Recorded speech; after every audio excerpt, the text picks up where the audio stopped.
tayo ng 4 na YouTube engager na tag 20 pesos pang data.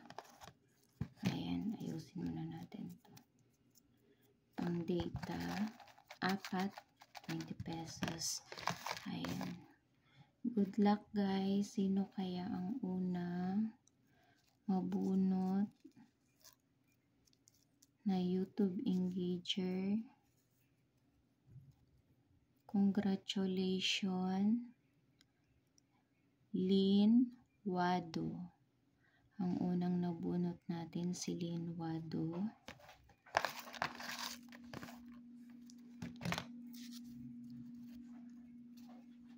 Pangalawa, Avimi Pastor.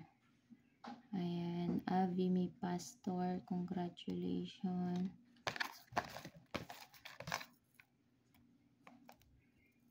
Pangatlo,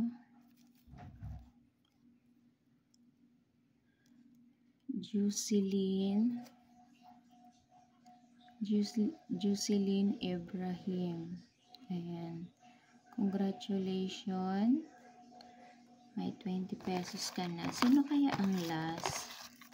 Sino kaya ang last guys? Ito. Last na mabubunot ay si Zailin Mantalaba. Congratulations sa lahat ng mga nabunot na YouTube engager. Zailin Mantalaba, Lynn Wado, Jusilin Ibrahim, and si Avimi Pastor. Ayan, congratulations guys. Ayan, so may 4 na tayo. Congrats, bye-bye.